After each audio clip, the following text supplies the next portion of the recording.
자, 오래 기다리셨습니다. 이제 이재명 후보를 만나러 갈까 하는데요. 잘하려고 힘주면 나락 간다. 이준석 봤지? 지금 불안해. 오윤의 최진봉 불안해. 힘 뺍니다. 힘을 빼고 좀 담백하게 가야 돼요. 담백하게. 논란 없이. 예. 정말 오늘 논란 없이 갑니다. 자, 그리고 오늘 이재명 후보를 좋아하는 사람들도 오시지만 싫어하는 사람들도 와서 맞아. 보고 판단하시라 이겁니다. 예. 와서 보고 판단하시라. 그렇습니다. 자, 그러면 지금 출발합니다. 이재명. 자, 그러면 오늘 방송 함께 하실 분들 먼저 소개를 해드리겠습니다. 유튜브 스타 최강욱 전 의원 박수로 맞이합니다. 네, 안녕하세요. 반갑습니다. 고맙습니다. 자, 그리고 나이 차이는 2살 차이 나는데 예. 이재명 아들 최진봉 교수님 박수로 맞이합니다. 안녕하십니까? 결국 국민이 합니다. 책 홍보대사 최진봉입니다. 안녕하세요. 시작과 예. 동시에 아첨합니다. 홍보대사입니다. 네, 고맙습니다. 예. 자, 그리고 요즘 SNS에서 투표 독려하느라 웬만한 대선 후보보다 더 바쁜 분입니다. 오윤의 유권자 대표님 박수로 맞이합니다. 반갑습니다. 네, 여러분 반갑습니다. 오은혜입니다. 저는 어떤 권력자, 어떤 사람 앞에서도 할 만합니다. 오늘 저의 질문도 기대해 주시기 바랍니다. 네, 진짜 힘 빼. 책이요? 이 책은 위험한 책입니다. 왜? 왜냐하면 이 책을 읽으면요. 연민과 존경 이 두 가지 감정을 느낄 수 있는 위험한 책이에요. 진짜로. 왜 웃어? 내 얘기를 얘기하는데. 이거 야, 최진봉 열받았습니다. 연애할 때 열받았어요. 봐봐요. 두 개를 가져왔습니다. 우리 경쟁 붙었다 지금. 아니야. 여자가 연애할 때 남자친구한테 연민 모성의 느낌은 끝나는 거거든요. 네. 근데 이 책은 연민과 존경 이 두 알겠습니다. 가지를 느낄 수 어허. 있습니다. 예. 네. 짧은 후기. 엊그제까지만 해도 내 책이 좋다고 그러더니 다 좋은 책인데 매력이 다르다. 자, 힘 빼고 합니다. 자, 이분 지금 1초가 소중합니다. 맞습니다. 1초가 정말 소중합니다. 네. 그리고 3표가 부족합니다. 네. 맞습니다. 그래서 또 나한테 기대려고 왔나 봐. 정상들과의 만남. 이재명 후보 박수로 맞이합니다. 네, 반갑습니다. 잘 부탁합니다. 3표 부족합니다. 3표가 부족해요. 실제입니다. 실제. 기대로 왔습니다. 네. 0.73% 차로 윤석열이 됐다는 사실 우리가 절대 마지막 그 한순간까지도 잊어서는 안 잊으면 안 되겠습니다. 됩니다. 네. 예. 맞아요. 자, 일단 지금 뭐 댓글이 많이 올라오고 있는데요. 요거부터 일단 하나 여쭤보고 출발하겠습니다. 예. 안전과 건강에 대한 걱정들이 지금 너무 많아요. 그 부분에 대해서 일단 어떤지 한번 확인을 하고 출발하겠습니다. 걱정하는 분들이 많으시죠. 그리고 실제로 이제 경호 체계가 나름 잘 갖춰져 있어서 예. 경찰분들도 우리 참모 팀들도 잘하고 있어서 네. 우리 국민 여러분께서는 크게 걱정 안 하셔도 됩니다. 아, 그렇습니까? 네, 네. 오늘도 방탄조끼 입으셨어요? 여기 올 때는 제가 벗었어요. 설마 여기까지 차 타고 왔기 때문에 설마 이거 최욱 선생을 좀 우려하긴 했는데 설마 아니겠지요. 결국 팔이 짧아서 괜찮아요. 이렇게 해병대가 있어가지고 좀 위험하게. 제가 방어해 드리겠습니다. 네. 걱정하지 마십시오. 그럼 안전은 뭐 정말 지금 많은 분들이 고생을 하고 계시는 거고 네. 건강은 어떻습니까? 제가 우리 부모님들께 이제 가난을 물려받긴 했는데 제가 건강하고 피부 이 두 가지를 확실히 물려받아서 네. 큰 재산입니다. 아, 그렇습니까? 저는 뭐 아무리 피곤해도 한 10분 뭐 한 30분 이렇게 자고 나면 말짱해져요.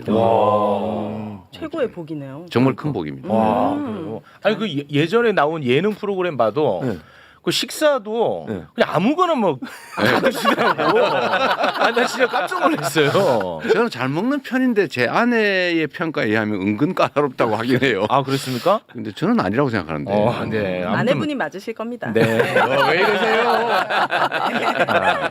뭐 많은 분들이 이제 걱정하고 계시는데 안전과 건강에 대해서는 여러분께서 우려하는 것보다는 괜찮다. 네, 저희가 다행입니다. 받아들이면 될것 네, 같아요. 권하세요. 네, 괜찮습니다. 네. 아니 근데 저는 항상 그 이재명 후보를 보면서 느끼는 게 뭐 결과가 어떻게 될지 모르겠습니다만 참 그 대통령 되기 너무 힘들고 어렵다. 그런 생각이 진짜 많이 들거든요. 네. 테러에 의해서 실제로 목숨을 잃을 뻔하고 그리고 무리한 기소로 구속될 뻔하기도 하고 네. 계엄에 의해서 사실 그것도 목숨을 맞아요. 잃을 뻔하고 네. 예. 피선거권 박탈될 뻔하기도 하고 그래서 질문 드리겠습니다. 만약에 청년 이재명한테 네.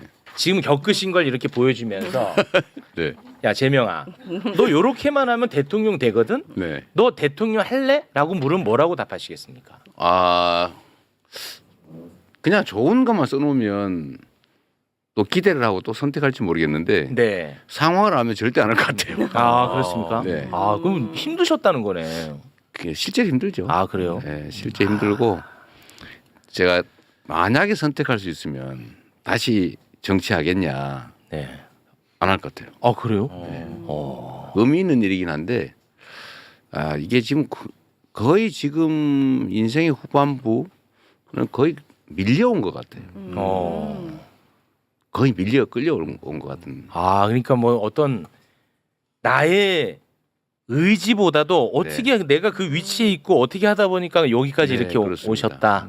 아 저는 성남시장 할 때가 정말 제일 행복했는데 그때는 정말 재밌었어요. 물론 그때도 정부로부터 엄청나게 당하긴 했죠. 먼저 그 박근혜 정부, 이명박 정부에 호되게 당했는데 그래도 그때까지는요 없는 사건 만들어 가지고 이렇게 하지는 않았어요. 예.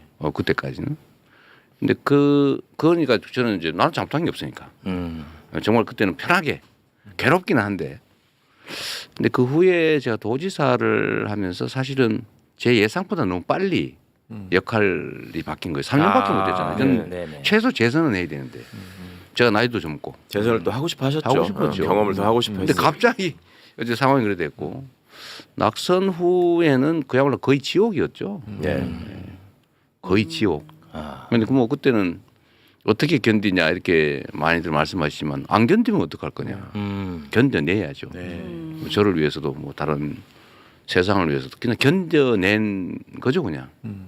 그 이후로도 사실 엄청나게 그냥 보기만 해도 그런 뉴스를 다루기만 해도 너무너무 피곤했는데 제가 이제 저를 이제 제가 죽을 뻔한 여러 가지 과정이 있는데 이제 칼로, 아 그렇죠. 법으로 네. 하나 더 있어요. 펜으로. 명예살인 당할 맞아. 때 완전 매장 당할 뻔했죠. 맞아. 이제 마지막 남은 게 이제 총으로 뭐 그런 얘기가 맞아. 있어서 그런 현실적인 걱정들이 좀 있는 거죠. 네. 근데 우리 국민들이 잘 지켜주세요 그런데. 너무 죄송하고 뭐 좀 비정해 보일지 좀 모르겠습니다만 원래 비정하세요. 말씀 그렇게 하지 마시고요. 국민에게는 네. 나쁘지 않다고 저는 생각해요. 왜냐하면 네. 들어보세요. 서운해하지 마시고 왜냐하면 윤석열이 대통령 가장 쉽게 됐거든요. 맞아. 그렇죠. 그러니까 그 대통령의 자리에 대한 무게를 아예 몰랐던 거야. 그건 정말 중요한 지적입니다. 맞습니다. 예, 그러니까 대통령인데 지각하고 술 먹고 국회 무시하고 그 무게를 몰랐기 때문에 그랬거든. 그런데 맞습니다. 예. 너무너무 힘들게 어떻게 될지 모릅니다 아직은. 네, 그렇죠. 된다면 너무너무 힘들게 되는 거기 때문에 국민에게는 난 나쁘지는 않다고 봐요. 그 말씀은 진짜 맞는 말이죠. 네. 뭐 고사를 굳이 인용하자면 노노가 맹자가 그 얘기를 했던가요? 노노에 나오는 얘기라고? 공자의 말씀입니까? 자오지간에 그런 얘기했대요. 이제 그게 또 고소당해요. 팩트 체크하세요. 어제 말하기 너무 어려워. 예. 이걸 누구한테 당해? 노노야 맹자야. 빨리 해 제발. 이걸 누구한테 당하냐고. 누구야? 근데 이게 이제 네. 사람에게 그 연단의 기회를 준다. 하늘이 시련을 하늘이 준다. 신을 준다. 성경에도 그런 나옵니다. 얘기도 있고 현실 세계 속에는 이제 링컨이 한 말이죠. 그 사람이 선거에 낙선해 보지 않은 사람은 중용하지 않는다는 원칙을 가지고 있었대요. 왜냐하면 쉽게 권력을 얻으면 그걸 너무 하찮게 여기게 된다. 맞아요. 그러니까 국회의원도 쉽게 되신 분들이 나중에 잘 되지 않아요. 어렵게. 우리 최강하고 나중에 잘 되실 거예요. 그거 놀리지 마세요. 저 국회의원 될 때 쉽게 됐어요. 지금 이제 연단에 나가는 그러니까 정말로 중요한 일인데 얼마나 중요한 일입니까? 그렇습니다. 5,200만 명의 운명을 손에 쥐고 있는 거예요. 그렇습니다. 저는 이제 그런 측면에서는 좋은 기회가 될 수도 있겠다. 자원이 될 수도 있겠다. 네. 그런 생각하면서 위안 삼죠. 그렇게 받아들여 주시니까 너무 감사하네요. 또 나한테 막 서운하다 뭐 이럴까봐. 근데 저는 반면에 그렇게 많은 분들의 기대를 얻고 만약에 지도자가 되신다면 네. 사실 진보 진영의 리더들에게는 사람들이 기준치 기대가 굉장히 높은 것 같아요. 그건 맞아요. 네. 그냥 뭐 윤석열이 이랬어 그러면 그럴 수도 있지 이렇게 가는데 네. 만약에 이재명 후보가 그랬지 그럼 말이 돼? 이게 네. 기준의 잣대가 굉장히 그건 달라서 맞아요. 아마 이제 만약에 지도자가 되신다면 여러 난제들에 부딪히기도 하고 내가 이건 진짜 바꿔야 돼 했는데 여론이 막 막아. 네. 막 이럴 때 어떻게 극복하실지도 궁금해요. 이제 해야 될 일인데 국민들이 반대하는 상황, 그건 이제 충분한 정보가 제공되지 않았거나 아니면 속았거나 설득이 부족하거나죠. 근데 만약에 국민들께서 충분히 정보를 제공받고 합리적으로 토론을 했는데도 끝까지 다른 의견을 가지고 계시면 그걸 존중해야죠. 그게 민주주의 국가죠. 그러니까 제 판단이 다른 건데 국민 판단을 우선할 수는 없으니까. 이 민주주의 사회에는 기본적으로 생각이 다른 거예요. 네. 같을 수가 없어요. 그러니까 다름을 인정하고 내 생각이 옳다, 끝까지 옳다 이렇게 주장하면 안 되죠. 저도 언제나 반드시 옳지는 않거든요. 그러니까 설득은 해보되 그게 결국 되지 않았을 때는 국민의 뜻을 존중한다. 그 뜻을 따를 네. 수밖에 없다. 저는 지난번 대선 때 제가 네. 저도 나름 공동선대위원장이었잖아요. 네. 근데 그때의 이재명 후보를 제가 곁에서 지켜봤던 모습과 오. 지금 이제 지켜보는 모습이 네. 아까 이제 그 맹자께서 뭐 그 고자장이라는 거에 쓰신 뭐 5가지 시련을 준다 네. 뭐 이런 게 말씀하셨는데 이게 운명이라는 단어가 자꾸 떠올라요. 그러니까 네. 지금 이제 우리 후보님이 말씀하는 걸 보면 예전하고 다른 게요. 예전에 개인적으로 이렇게 말씀하실 때 그 말씀하셨다고 내가 좀 웃잘았죠. 그때 한번 그랬죠. 그랬었죠. 예. 후보가 내가 지금 아직 때가 아니라고 내가 생각하는데 아까 말씀처럼 이제 도지사도 내가 한 번 더 하면서 경험도 쌓고 싶었고 네. 또 국정에 대한 공부도 더 하고 싶었고 했는데 네. 갑자기 큰 책임이 주어졌다. 그런 얘기를 많이 했다고요. 네, 맞습니다. 네. 근데 지금 이제 이재명 대표님을 예를 들면 정규재 선생이나 이런 분들이 다 하시는 말씀이 뭐가 여유가 생기고 깊이가 있어졌다는 말씀을 하거든. 그게 사실은 그 운명적으로 여러 번의 고비가 없었으면 네. 저는 그게 안 채워졌을 거라고 봐요. 근데 그게 제가 느끼기에는 가장 큰 결정적 차이점이에요. 그 점은 정말 맞는 것 같아요. 네. 저 스스로도 이제 그런 느낌을 실제로 갖습니다. 그러니까 뭐 그런 것도 있는 거죠. 생명의 위협 때문에 우리 주변 참모들이나 걱정을 많이 하는데 저는 개인적인 삶으로 보면 그게 별로 그렇게 연연하지는 않아요. 근데 또 한편으로 보면 제가 제 개인이 아닌 거죠. 그렇습니다. 세상의 도구가 됐는데 그런 측면에서 귀히 여겨야 된다. 그러니까 그래서 여유가 생기는 거죠. 막 누가 지적하는 건지 무서워서 막 피하고 이런 게 아니고 네. 제가 그 국회에 숨어 있었다. 체포되면 안 되니까 그랬더니 누구는 무서워서 숨은 것으로 생각하는 사람도 있잖아요. 그런데 그건 두려움 때문이 아니죠. 네. 예를 들면 그렇죠. 최종 지휘관인데 그렇습니다. 그러니까 문제가 생기면 혼란이 오잖아요. 그렇죠. 그래서 제가 그 순서를 매겨놓고 내가 문제가 생기면 누구 이 순서를 매겨놓고 그때. 그러게요. 그러나 어쨌든 제가 잡히면 문제가 생기죠. 그렇죠. 그래서 숨어 있는 건데 그 표현을 사람마다 다르게 받아들이는 거죠. 네. 아, 무서워서 숨었나? 그러니까 예를 들면 그런 거예요. 이 귀한 시간에 한동훈 얘기는 그만하시죠. 아니 뭐 귀해 죽겠는데 시간이 그런 말씀하세요. 네. 죄송합니다. 말 나온 김에 제가 누구 흉보는 꼴이 되네. 네, 아니. 말 나온 김에 요건 한번 짚고 가겠습니다. 네. 이번 대선은 내란 때문에 치러지는 대선입니다. 네, 그렇죠. 이거 절대 잊어서는 안 되죠. 그럼 지금 대통령이 되겠다고 출마 선언을 한 후보들, 이 후보들은 계엄에 대해서 어떻게 반응을 하고 어떻게 대처를 했는지 이게 본질적인 질문이고 그렇죠. 우리가 본질적으로 이걸 검증을 해야 됩니다. 예. 그래서 이제 준비한 영상이 하나가 있는데요. 네. 계엄을 대하는 방식이 후보마다 다 다를 수 있잖아요. 네. 그것을 잠깐 영상으로 짧게 보고 오겠습니다. 비상계엄을 선포합니다. 윤석열 대통령의 불법적인 비상계엄 선포는 무효입니다. 지금 이 순간부터 윤석열 대통령은 대한민국 대통령이 아닙니다. 국민 여러분, 신속하게 국회로 와 주십시오.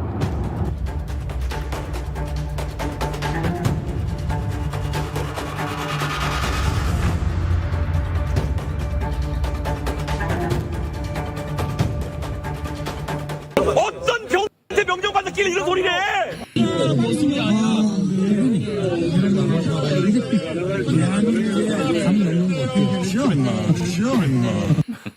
지금 국무위원들도 모두 자리에서 일어나서 국민 앞에 사죄 드리세요. 지금 일어나십시오. 일어나세요. 자, 국무위원 모두 다 국민 앞에 100배 사죄 드린다고 지금 다시 크게 인사하십시오. 사죄합니다. 야, 계엄을 대하는 방식 여실히 드러나네요. 완전히 차이가. 드러났잖아. 확실히 다르네요. 그럼 솔직히 이번 대선은 내란 때문에 치러지는 대선이면 여기서 사실 끝난 거죠. 맞습니다. 끝난 거란 말이야. 맞잖아. 그렇죠. 지금 보니까 이재명 대표의 저런 행보가 너무 당연해 보이지만 그때 그 누가 가르쳐줘? 뭐 어떻게 하라 매뉴얼이 있어? 이게 판단하기 쉽지 않습니다. 맞아요. 예. 많은 국민들은 근데 그걸 다 까먹고 뭔가 또 어떤 국민들은 야 정말 윤석열 씨가 한 말처럼 2시간 해프닝이지 누가 죽었어? 이렇게 또 생각해서 왜곡하는 분들도 굉장히 많더라고요. 예, 그래서 이걸 잊어서는 안 된다는 네. 거야, 이것을. 그래서 제가 이 질문을 드리고 싶습니다. 이걸로 사실 끝난 거라고 저는 생각합니다. 그런데도 불구하고 그렇죠. 이재명을 찍지 못하는, 이재명을 선택하지 못하는 사람들이 있잖아요. 네. 그 가장 큰 걸림돌이 뭐라고 보십니까? 이재명에게 다가설 수 없는 그 가장 큰 걸림돌. 제가 완벽한 또 제대로 정말 충분하게 준비된 사람이 아니기 때문에 부족함이 있죠. 예를 들면 개인적인 흠도 사실은 없다 할 수도 없고 또 충분히 설득하지 못한 것도 있고 이제 거기에 좀 추가적인 요인이 있다면 우리 사회가 지나치게 진영화돼 있었어요. 그냥 상대는 원수예요. 그냥 그 선악도 없고 네 편 내 편만 있는 거죠. 그러니까 어떤 사람은 저와 일면식도 없는 사람인데 죽이려고 하잖아요. 그건 진영으로밖에 설명할 수 없죠. 네. 증오, 적대, 혐오. 이게 저들의 생존 방식이에요.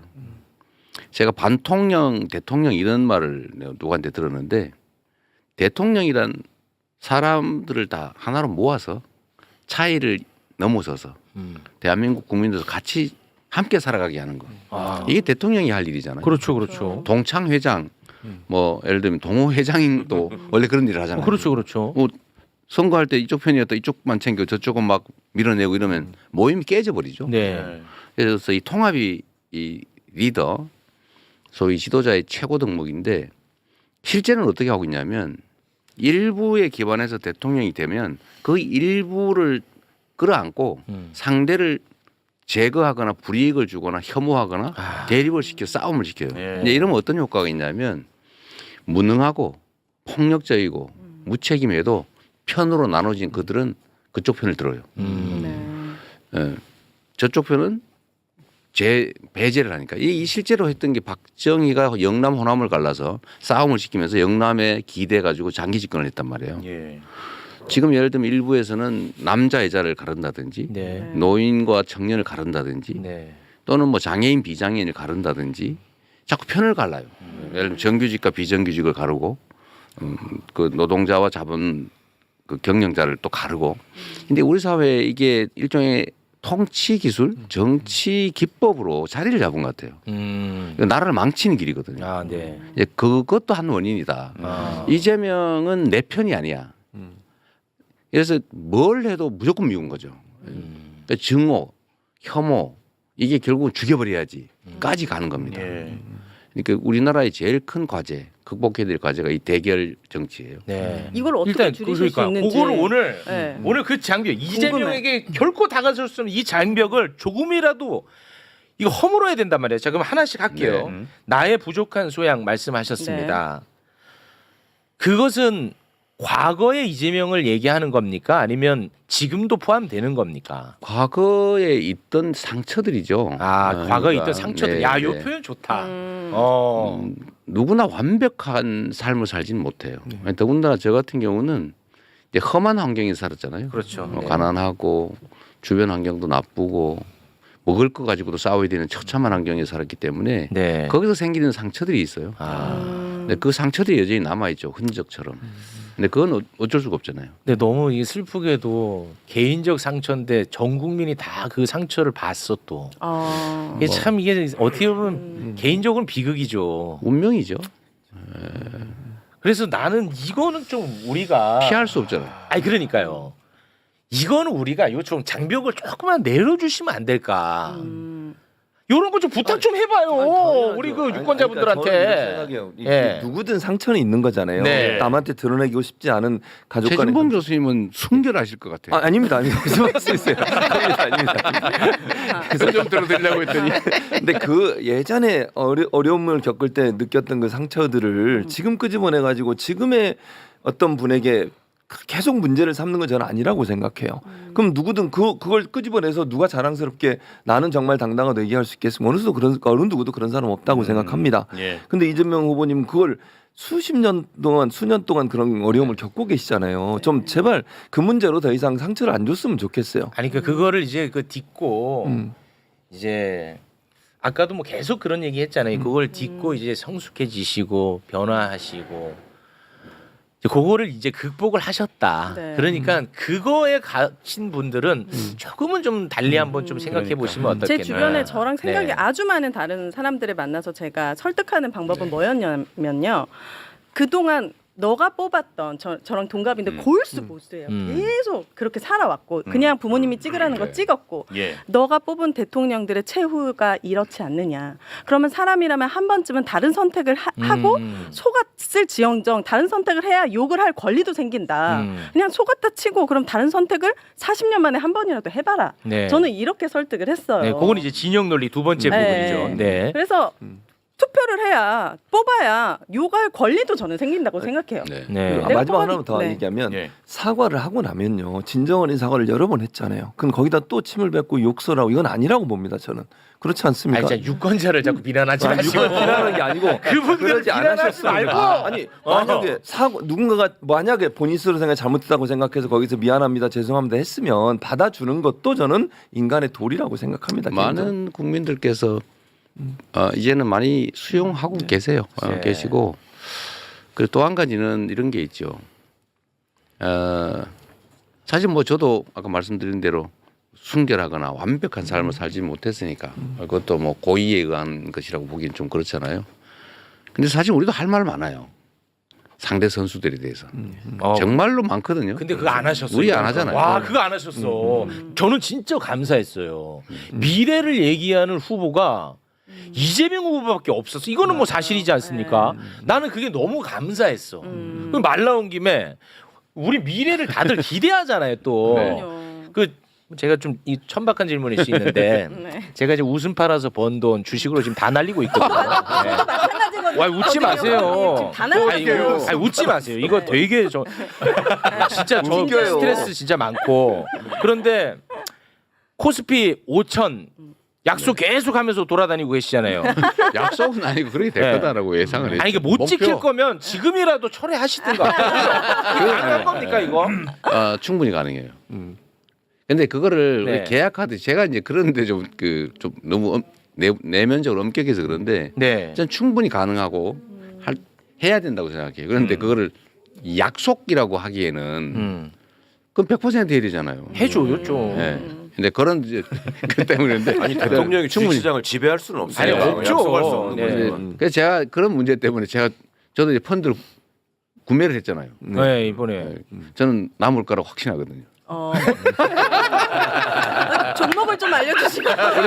우리는 종목 투자는 금지돼 있어요. 아니 그거는 이해 충돌이 있어서 그거 안 돼. 당연히 안 돼요. 농담이잖아요. 펀드. 네. 근데 제가 펀드. 네, 제가 펀드. 조선주 샀다가 저는 그걸 조선주 큰 사이클이거든요. 제가 주식시장 꽤 좀 한 20년 해가지고 그때 잘 될 거라고 다 본 게 있어요. 그러셨댔잖아요. 예.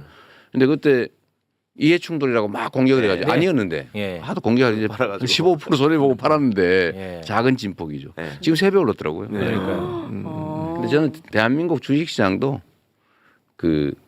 자 성남으로 이사 오세요. 집값 오르기 전에 제가 그 얘기 많이 했거든요. 실제 성남이 그렇게 됐죠. 그런데 주식시장도 저는 지금 너무 저평가돼 있어요. 맞아요. 주가 조작, 주가 조작. 엄벌해야죠. 네, 그다음에 한반도 위기 네. 이게 커요. 한반도 위기 맞아. 그다음에 지배권 남용, 대주주들 지배권 남용, 네. 그다음에 산업 경제 정책 부재, 정부의 무관심. 요 5가지 요인 때문에 지금 이렇게 저평가돼 있는데 이 개발도상국보다 주가가 절반밖에 못 받고 있어요. 그래요. 개발도상국보다. 와. 너무 말이 안 되는 거예요. 그럼 후보님만 믿고 안 팔고 버티도록 하겠습니다. 저는 뭐라고 할 수 없어요. 아니 이분이 주식 시장에 있는 분이 아니야. 약속은 근데 아무튼 그 5가지에 못했지만, 대해서는 네, 더 신경과 관심을 네. 무지하게 쓰신다는 거죠. 아니 그거는 우리가 예를 들어 남북 문제, 네, 그러니까 한반도 평화 문제는 상대가 너무 강력한 상대가 있어요. 또 국제 질서라고 하는 게 있어서 쉽지는 않은데 지금보다는 분명히 좋아집니다. 네, 분명히 그 말은 드릴 수 있는데 네. 지금처럼 강대강으로 부딪혀가지고 한반도가 야 전쟁 나는 거 아니야? 이런 걱정을 하는 상태. 이 상태는 확실하게 벗어납니다. 그러니까 그거는 뭐 정책적 의지로 충분히 가능하거든요. 네. 그다음에 주식시장의 불투명성, 주가 조작으로 장난치고 처벌 안 받고 떼돈 벌고 떵떵거리고 이거는 그거는 안 그건 돼. 절대로 허용하지 않는다. 그렇습니다. 안 돼요. 그래서 이 질서의 문제는 해결될 것이고 네. 그건 의지를 가지고 한마디만 하면 되거든요. 앞으로는 주식시장에서 조작해가지고 돈 벌면 돈 버는 거 이상의 패가 망신을 시킨다. 그걸 딱 확실하게 보여줘야지. 보여줘야죠. 그거 원래 제 전문이잖아요. 네, 그렇죠. 그다음에 지배권 남용. 네. 이거는 상법 개정은 제가 거부권 행사 안 하고 민주당은 의지를 가지고 있으니까 다시 좀 더 강화해서 통과시키면 되거든요. 네. 근데 그 외에 산업 경제 정책 부분은 제가 수없이 얘기하는 것처럼 예를 들면 AI 첨단 기술 산업을 대대적으로 육성한다. 그다음에 기후 위기에 맞춰서 재생 에너지 산업을 대대적으로 육성한다. 네. 문화 산업을 진흥해서 문화 국가로 만든다. 이 정도는 충분히 가능하거든요. 이 정도만 해도 제가 보기에는 충분히 경제 상황 개선될 거고 네. 주가 지수 문제는 지금 한 기준이 여러 개 있잖아요. 뭐 주식 투자하시니까 주가 순자산 비율 이게 0.1인 것들이 많아요. 그러니까 자산 가치가 10만 원인데 주가가 1만 원밖에 안 해요. 이건 1만 원에 사서 청산해 버리면 회사를 해산시켜 버리면 9만 원이 남는다는 얘기잖아요. 네. 그런 주식이 너무 많아요. 그 배당 성향도 중국보다 낮아요. 뭐 말이 안 되잖아요. 이게 그렇지. 사회주의 국가보다. 그럼. 그러니까 배당이라도 좀 제대로 해주고 그다음에 그 배당 회사에서 사실 주가를 누르고 있거든요. 자기들 마음대로 하니까. 그래서 이거를 좀 세제 혜택을 주거나 배당 성향을 올리면 예를 들어 순자산 비율이 너무 낮으면은 약간의 불이익을 주고 순자산 비율이 높으면 세제상 혜택을 준다든지 뭐 이런 식의 제도를 몇 가지 고치면 네. 그냥 현재 상태로 50%만 개선해도 제가 보기에는 한 4천을 넘기는 가뿐하죠. 현재 상태로만. 저는 이거 항상 궁금한 게 있었는데 우리나라 법제도에 네. 피해 금액이나 규모에 비해서 항상 경제사범들은 처벌 수위가 좀 약하다는 생각이 들었어요. 그러죠. 네. 전세 크게 사기범이나. 해먹을수록 형량이 작아요. 네, 저는 전세 사기범도 피해가 얼마나 신발을 큰가. 훔친다든지 계란을 훔친다든지 이런 거 완전히 뭐 오메. 가혹한데 이런 거는 제도로 바꿀 수 있는 수천억 이렇게 네. 먹으면 아주 뭐 안전하죠. 그러니까. 이런 게 좀 수천억 해먹고 답답했어요. 해외로 나가가지고 검찰하고 작업을 해가지고 누구한테 덮어 씌우고 자기는 싹 빠져나가고 이게 가능한 나라죠. 그거 바꿀 수 있습니까? 그건 아주 쉽게 바꿀 수 있어요. 아 그래요. 의지의 문제입니다. 의지의 문제다. 자기가 오염돼 있지 않으면 돼요. 자기와 측근들이 오염돼 있으면 거기에 어쩔 수 없이 끌려가는데 네. 자신과 측근들이 오염되지 않으면 그냥 네. 원칙대로 하면 돼요. 그냥 상식대로. 그러면 인사들도 깨끗한 사람을 쓸 수 있죠. 연루돼 있지 않으면 그렇잖아요. 내가 뭐 누구처럼 대통령에서 돈을 벌어보겠다. 우리 가업으로 뭐 대통령을 한번 해보겠다. 뭐 이렇게 생각하는 이미 반면교사를 너무 많이 봤잖아요. 예. 처갓집이 주식하니까 순방국도 바뀌어 막.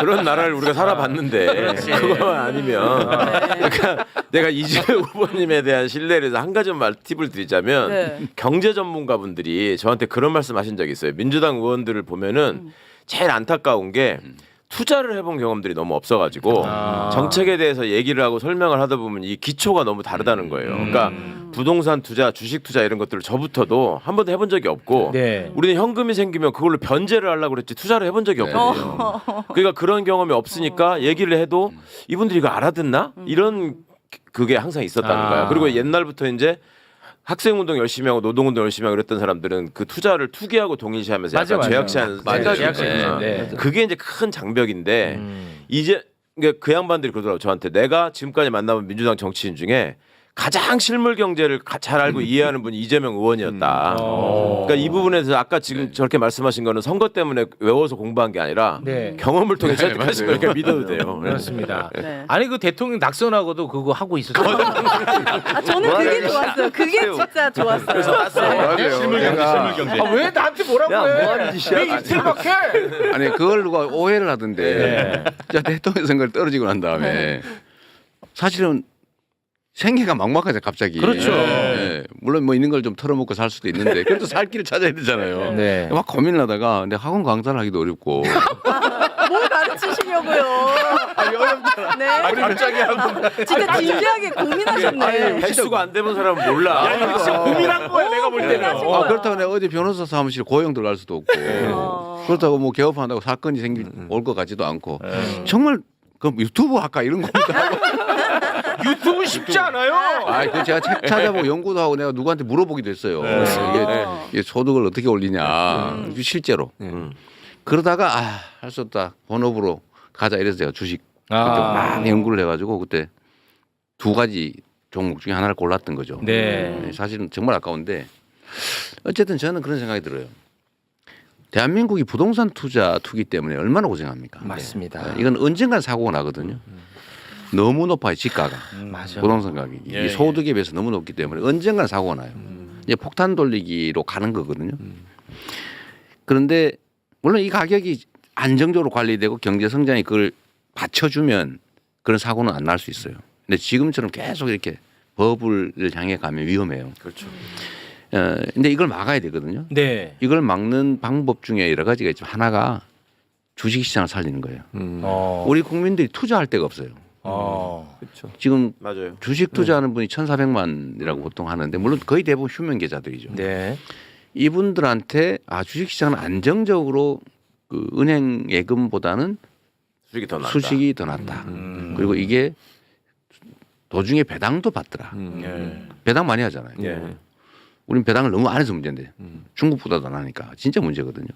그래서 이 배당을 제대로 하게 하면 그걸로 생활비 하면서 소득 선순환도 이루어지고 투자 수단이 부동산 말고 또 하나 생기면 부동산 수요가 줄어들어요. 그럼 부동산 가격이 안정적으로 관리되고 지금 집이 돈벌이 수단으로 되는데 그걸 국민들 비난할 수가 없잖아요. 뭐 그밖에 돈 벌 길이 없는데. 그래서 그 외에 돈 벌 방법. 주식시장을 살리고 정상화하면 정상화하기만 해도 지금 상태로 저평가만 벗어나서 뭐 정상평가의 100% 말고 한 70% 선까지만 올라가도 거의 2배란 말이에요. 네. 2배에 가까워요. 그럼 그것만 해도 수천조의 지금 미국 국부가 주식에 생기는 투자한 우리 시장 못 믿어가지고 미국으로 예, 엄청 그 많이 나간 것만 돌아와도 해도 지금 120조 원 정도 된다는 거예요. 그 중에 절반만 국내 주식시장에 들어오면 주가가 얼마나 그러니까 오르겠어요. 그만큼 오르는 거죠. 근데 주식시장 못 믿는 거거든요. 네. 그걸 믿게 해야지. 그래서 이게 대한민국의 경제를 다시 살린 핵심 수단이에요. 주식시장 살려야 돼. 그래야 기업들이 자본 조달을 이자 없이 쉽게 할 수 있어요. 그 국민은 투자 수단이 생기고 부동산 시장도 안정화시키고 돈도 좀 벌고 국부가 늘어나요. 예를 들면 국민연금이 가지고 있는 주식의 가치가 올라갈 거 아니에요. 네.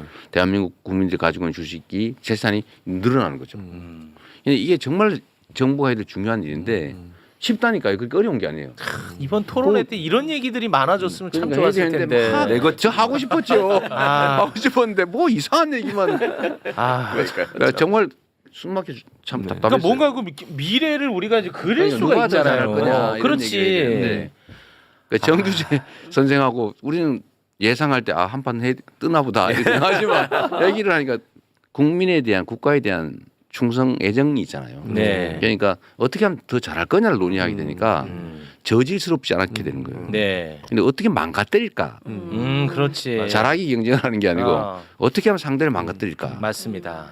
이렇게 하니까 또 엉망진창. 저는 네. 정말 방송 토론 많이 해봤는데 시장 출마할 때부터 그렇죠. 이런 경우를 처음 봤어요. 아니 뭐 오늘 제가 뭐 사실 좀 낯뜨고 아니, 그 얘기는 그 네. 어쨌든 그 얘기는 그러고 하지 말고. 어쨌든 네. 주식시장을 살리는 게 중요하고 네. 어렵지 않고 네. 꼭 해야 되고 가능하다. 네. 네. 오늘 보니까 제가 이 얘기 그 펀드 가입했다고 어제 그 증권주가 많이 올랐다던데. 오늘 그 보도 많이 났더라고요. 증권주가 상한가라고 예, 신고가를 갱신했다던데. 보도 많이 났어요. 근데 요거는 이제 하나 얘기하고 가야 됩니다. 이재명 테마주라고 하는 것은 그 실체 없는 겁니다. 저는 그 얘기 한번 해야 돼. 이거 해야 돼 이거는. 아 제가 이재명 테마주래요. 제가 나하고 뭔 상관인지 이거 찾아봤어요. 네. 아무 상관이 없어요. 그렇지. 빨리 요거 정확하게 짚으셔야 돼. 정말. 그리고 상관이 있은들 제가 그런 기업에 저하고 무슨 인연이 있고 관계 있다고 특혜를 주겠습니까? 그거 하지 말라고. 저는 오히려 의심받지 않기 위해서 불이익을 줄 가능성이 많은 사람인데 또 그렇게는 하지 마시고. 제가 실제나 도전을 실제로 그랬어요. 네. 그렇죠. 누구 친인척이나 누가 찾아오면 제가 비서실장한테 시켰어요. 뭐라고요? 시장 또는 도지사한테 지시받은 게 있다. 시장이나 도지사한테 직접 얘기한 거는 불이익을 주거나 일부러라도 빼라. 왜냐면 나중에 문제 될 때 수 있다. 그러니까 그냥 그건 일반 민원으로 내고 시장 도지사님한테는 얘기하지 마라. 라고 하라고 제가 시켜놨고요. 저한테 면담 오는 사람은 반드시 그 얘기를 먼저 들었어요. 그 민원을 얘기하면 불이익을 준다. 의심받거나 나중에 문제될 수 있기 때문에. 역차별이네요. 역차별은 불가피해요. 그렇게 사적 청탁을 하면 안 되죠. 정식 민원으로 내라고요. 네. 민원으로 내고 억울하면 그 챙겨달라고 먼저 그것도 민원으로 내면 정상으로 처리하면 되잖아요. 근데 그걸 왜 개인적으로 얘기하냐고. 와 가까울수록 손해다. 그러니까 불이익은 주지 이재명에 대한 않는다니까. 적대감과 두려움의 근본이 여기에서 시작된다니까. 네. 그러니까 옛날에 시장 나눴어요. 때부터 맞아요. CCTV 딱 붙여놓고 저거 하는 사바사바가 안 된다는 게 이제 맞아요. 너무 알려져 있으니까 수구기득권 입장에서 볼 때는 설득이 안 돼. 너무 답답하고 세상이 제거해야 험악해지는 돼요. 거예요. 그러니까 끼리끼리 모여가지고 야 이번에 저기 우크라이나 한번 갔다 오자. 뭐 이러면은 또 주식 쪽에 해가지고 금방 쉽게 돈 벌고. 그렇지, 그렇지. 이런 세상이 있었고 지네 동문들끼리 앉아가지고 야 이번에 이 자리 네가 해가지고 이거 좀 이뤄가지고 해줘. 그렇지. 이렇게 다 해결이 됐는데 쐐기를 봐 그러는 거예요. 어디서 나한테 없는 사람이 나타나가지고 무슨 중학교 고등학교 동창도 없어. 그러니까 너무 답답한 거예요. 어디 접근 통로가 없는 거예요. 맞아.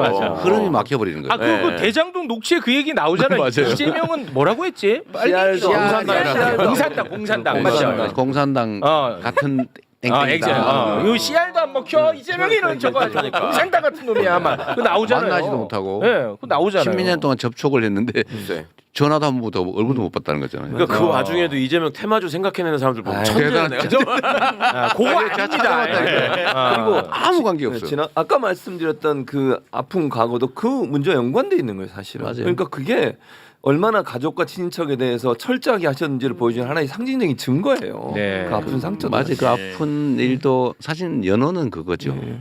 제가 다 차단을 했는데 그것 때문에 갈등이 시작됐어요. 예. 그래서 다행인 것은 제 형제가 많잖아요. 네. 조카까지 하고 뭐 하면 얼마나 많겠어요. 맞네요. 비리 친인척 비리 언급된 거 하나도 없습니다. 그렇죠. 아 친인척 비리. 예, 그 얘기도 없잖아요. 친인척이 너무 어렵게 사신다는 얘기만 지금 많지. 어렵게 살기만 그 제가 왜 안 도와줬냐 이런 비난을 그렇죠. 받기도 하죠. 그런 얘기. 네. 그러니까 나는 요런 비난은 가능하다고 봐요. 저 아주 피도 눈물도 이건 가능해.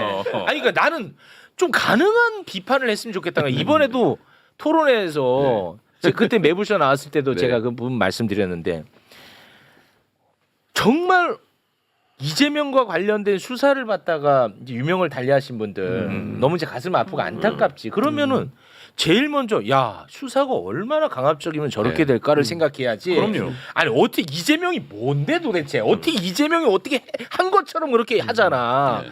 그러니까 저는 그거만 돌아버리겠어요. 그런 말도 안 되는 비판과 비난. 그러니까 가까이 있어서 아실 텐데 이 강압 수사라고 하는 건 정말 고통스러운 거예요. 그렇죠.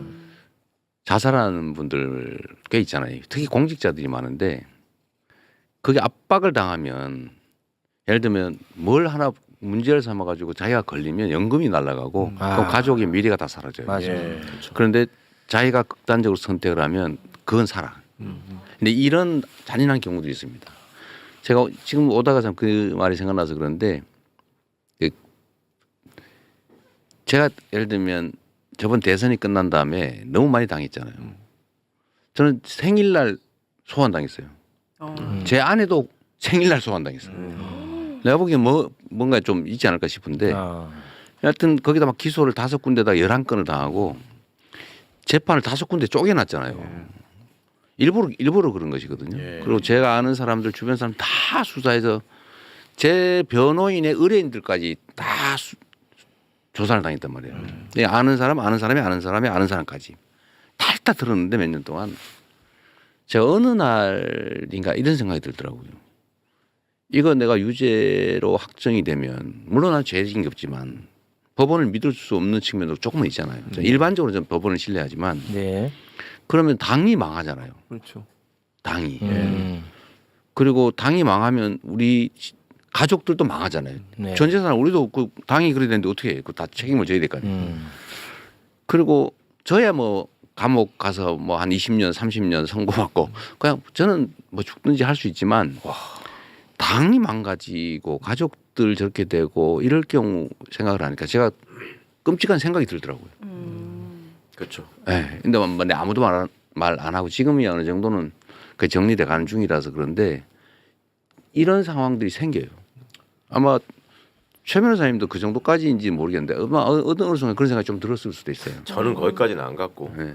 조국 대표는 그 비슷한 상황으로 갔죠. 그리고 그럴 수 실제로 있어요. 몰고 가고 그러니까 이제 주변 분들이 변호사나 법을 아는 분들한테는 공소권 없음 사안을 절대 만들지 마라 이렇게 완곡하게 표현을 하는 거잖아요. 그 얘기죠. 공소권 없음하면 당사자. 당이나 주변 사람의 피해, 가족들의 피해는 없이 그냥 그걸 끝나는 거예요. 네. 그러니까요. 그 유일한 방법이 개인적으로.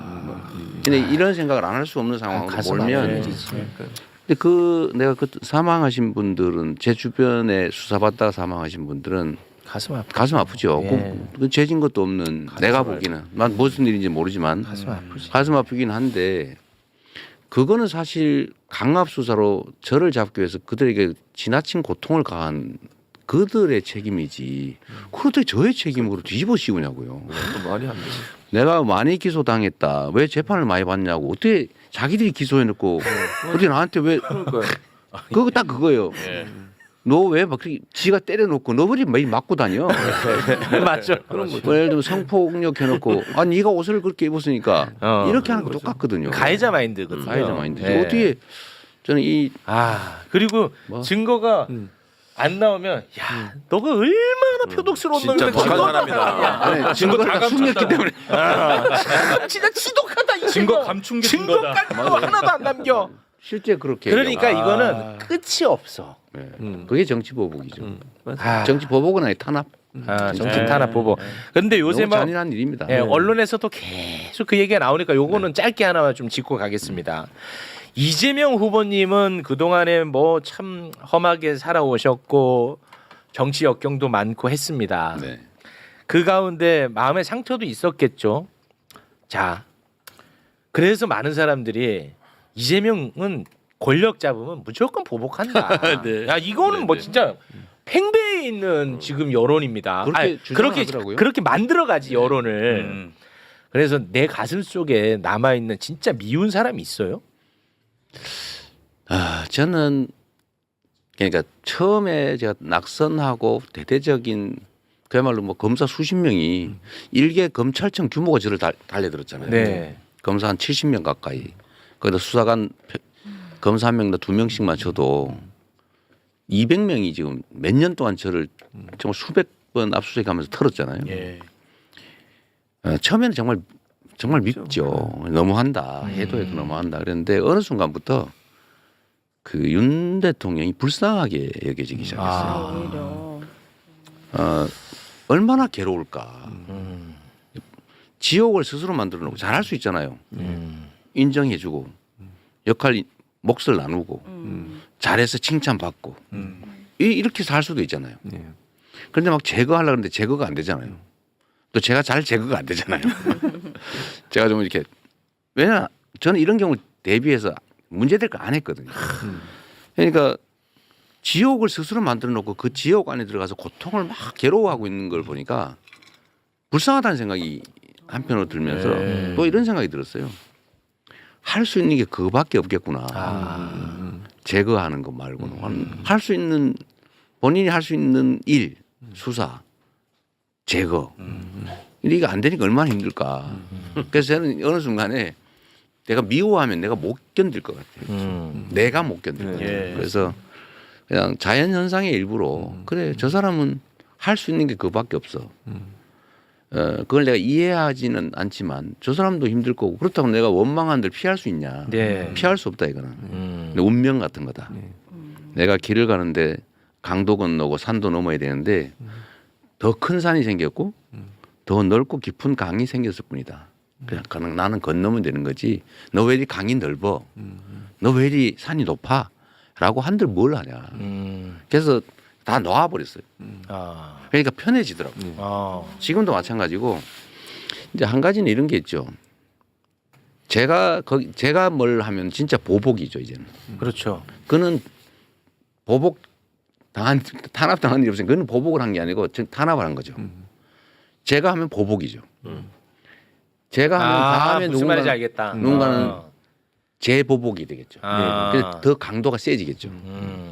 점점점 원수되듯이 점점점 세질 텐데 그러면 나라가 어떻게 되겠어요? 저는 예를 들면 영구적으로 집권하냐 죽을 때까지 정권이 바뀔 수 있죠. 그러면 또 더 당하겠지. 그렇겠죠. 그리고 그 사이에 국민들이나 나라는 어떻게 되겠냐. 엉망되죠. 엉망이 될 거고 또 한 가지는 저는 국민들한테 칭찬받는 게 내 낙이에요. 저는 정말 그때가 제일 기뻐요. 야, 이거 굉장히 중요한 포인트야. 나는 성남시장 할 때 제일 행복했던 이유가 정말 뭔가를 조금씩 성과를 내면 막 국민들이 좋아하세요. 이 시장 일로 와봐 뭐 이렇게. 아, 너무 행복하시다. 원래는 다 공직자가 지나가면 손가락으로 뒤에서 저놈 지나간다 이런단 말이에요. 수근수근하고. 근데 저는 일로 와보세요. 뭐 이렇게. 근데 이게 얼마나 행복해요. 아, 이 중요한 포인트야. 사람이 살면서 느끼는 행복감이라고 하는 게 사람마다 다 다른데 네. 누구 막 괴롭혀가지고 막 그가 굴복할 때 즐거운 사람. 나 누구한테서 막 뺏어가 나 혼자 막 가질 때 즐거운 사람도 있고 네. 재산을 많이 만들면 권력이 크면 즐거운 사람도 있는데 네. 저는 다른 사람들이 저로 인해서 행복할 때가 제일 더 행복하단 말이에요. 근데 성남시장과 나라의 이제 또 한 대통령은 다르잖아요. 뭐 저는 본질은 똑같다고 봐. 그러니까 그래요? 제가 해야 될 일이 산더미고 많잖아요. 제 손에 예를 들면 대통령직을 맡게 되면 제 손에 5,200만 명의 운명이 달려 있는데 네. 목숨이 달려 있는 사람들이 수없이 많을 거고요. 그렇습니다. 사업의 성패가 달린 사람, 네. 인생과 미래가 달린 사람. 맞습니다. 이 수없이 많은 사람들의 운명을 내 손에 이렇게 들고 있게 되는데 너무 무거워. 그 귀한 시간 한 시간이 5천만 시간의 가치가 있잖아요. 아, 그렇습니다. 저는 시장할 때도 시장이 한 시간에 100만 시간의 가치가 있다면서 공무원들 계속 그 얘기를 했는데 이 5천만 시간의 가치가 있는 그 시간을 그 보복하는 데 쓰면 낭비고 그렇죠. 칭찬받을 기회가 줄어들고 그리고 누군가를 더 고통스럽게 해서 내가 뭘 행복하겠어요. 그렇습니다. 나도 생각했던 것처럼 지옥을 만들어서 내가 그 지옥 안에 들어가서 고통을 겪느니 다 풀어주고 내가 행복한 길을 찾아가야지. 네. 과거는 기억 속에 있는 그냥 지나간 일일 뿐이에요. 이제 아무것도 아니야. 네. 앞으로 다가오는 이런 현실이에요. 그리고 수없이 많은 사람들의 운명이 달려 있고 그 즐겁게 살아야지. 남은 인생이 얼만데. 야, 윤석열도 이재명 찍겠네. 아니 진짜 이 정도면 찍어야 되나? 맞아. 맞아. 네. 공인 중에 공인이 대통령이라고 하잖아요. 공적 책무에 저렇게 집중해서 얼마나 하시고. 힘들어. 스트레스에 이빨이 빠진다 그러잖아요. 그런데 뭐 술을 먹고 누구 막 뒤지고 그런 시간이 어디 있어? 민주정부의 대통령들만 그렇게 책임감 때문에 고통을 받으시고 저 사람들 대통령 되면 일단 잠이 그렇게 많아지더라고. 출근을 안 하고 그런 게 있는데 그러니까 하여튼 이제 후보님은 대통령 되셔가지고 국적 책무에 복무하시고 저는 이게 사적 보복이 이미 시작돼가지고 제가 어떻게 멈출 수가 없어요. 본인은 저는 최은순하고 김건희도 다 악연이 있고 어차피 절차가 다 시작되기 때문에 윤석열까지는 그냥 제가 사적으로 맡을 테니까. 아니 그런데 이거는 좀 분명하게 해야 돼요. 이게 정치 보복이나 아니면 권력의 남용이나 이런 거 하지 말아야 되는데 네.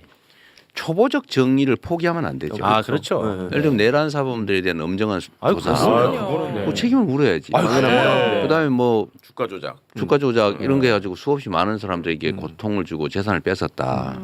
그들이 50억의 이익을 보려면요. 누군가 피해를 나지. 개인은 50억이 아니라 100억 이상의 손해를 보는 그렇습니다. 거예요. 비용이 날아가기 때문에. 네.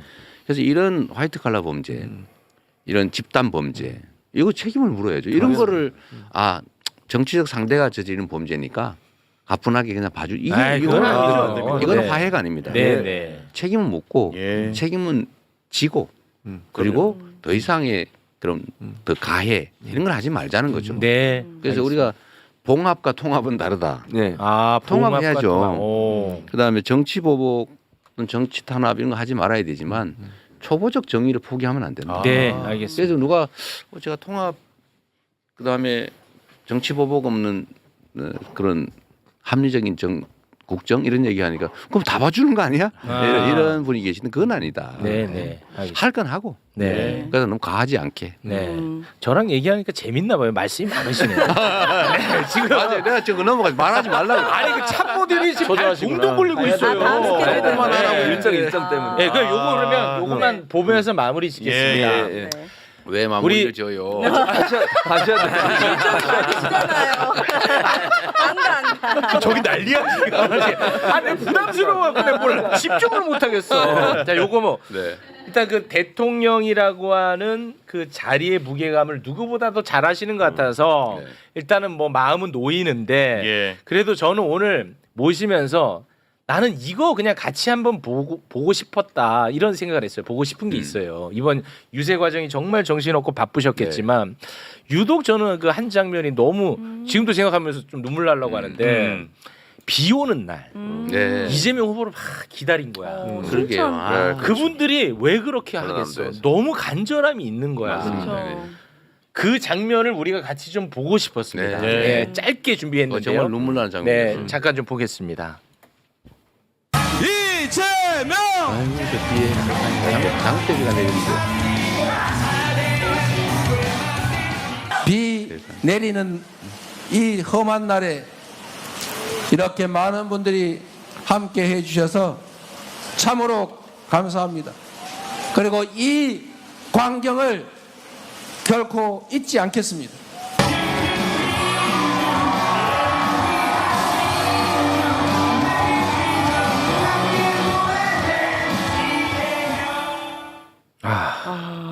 예, 울지 마, 네. 울면 안 된다. 이게. 울면 안 되고. 후보님, 시민들의 저 네. 간절함이 간절함이- 뭐라고 생각하십니까? 저도 이제 눈물 나려 그러는데 정말 미안하죠. 예를 들면 저도 국회의원도 어쨌든 뭐 3년 또 대통령 후보로 지명받아서 사실 저 때문에 진 거 아닙니까? 그런데 그것 때문에 우리 국민들이 받은 고통이 얼마나 커요. 너무나 많은 걸 잃어버렸어요. 특히 저는 젊은이들이 편 갈라 싸우는 게 너무 가슴 아파요. 맞아요. 뭐 우리 같은 경우야 좀 살 만큼 살았고 남은 인생도 그리 길지 않은데 또 잘 살았잖아요. 우리 최 변호사님도 기회 많은 세상을 살았잖아요. 우리. 예, 그럼요. 근데 지금의 젊은이들은 기회가 없어요. 근데 그걸 그 판속에 막 편가리를 해가지고 또 이간질을 하니까 이 우리 사회 미래라고 할 그 청춘 남녀들이 편을 갈라 싸운다는 게 말이 됩니까? 어우러져서 그냥 잘 사귀어도 부족할 판에. 근데 저렇게 만든 게 내 잘못이기도 하는 거예요. 나의 책임도 크죠. 그런데 저 비 속에 저분들이 정말 장대비가 내렸거든요. 그날 전남에. 저기만이 아니라 그 전에 뭐 곡성에서도 그러고 그랬는데. 근데 그 두 번째 이렇게 보니까 갑이 보여요. 이렇게 막 안경이 막 물이 흘러내려서 막 안경을 물로 이렇게 손으로 닦으면서 서 계신 거예요. 그 저 간절함, 거기 너무 죄송했어요. 더군다나 나는 또 비를 안 맞게 천막을 이렇게 쳐놓은 거예요. 그래서 차라리 내가 비를 맞으면 차라리 괜찮았겠는데. 그래서 너무 죄송하고 또 각오도 새로워지기도 하지만 정말로 이 장면을 잊지 말아야 되겠다. 네. 꼭 기억 속에 넣어놔야 되겠다. 사실은 우리 대통령이 되고 싶은 사람을 기다리는 마음도 있었지만 지금 우리 유권자들은 내 모습을 보면서 기다렸던 것 같아요. 네. 그러니까 이제 이재명 후보님의 어떤 차이점은 그런 사선을 넘어오면서 이 동료 의식이 생겨버렸기 때문에 네. 이제 시민들이 나를 기다리는 거예요. 내 모습을. 전우회 같은 게 생겼죠. 그렇죠. 네. 저기서도 변함없이 건강하게 우리를 위한 얘기를 하는 내 모습을 보고 싶었던 거죠. 네. 자, 시간이 이제 다 돼서요. 끝으로 제가 부탁 하나만 좀 네. 드리겠습니다.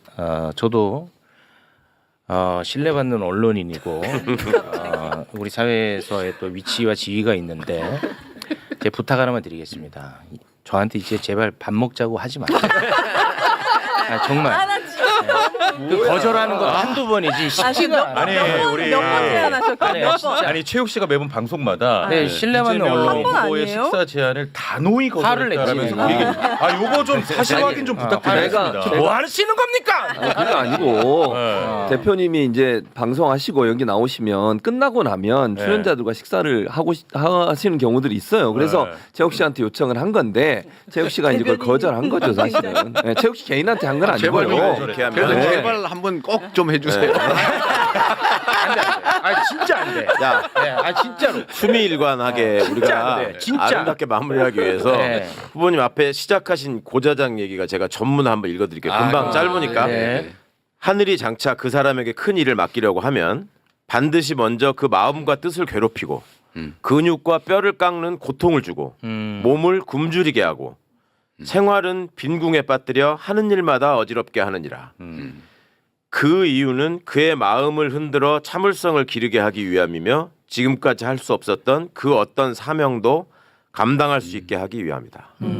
딱 지금의 모습. 딱 우리 후보한테 딱 맞는 말이에요. 네. 저도 그 한마디만 말씀. 하고 마무리하겠습니다. 한마디만 하자.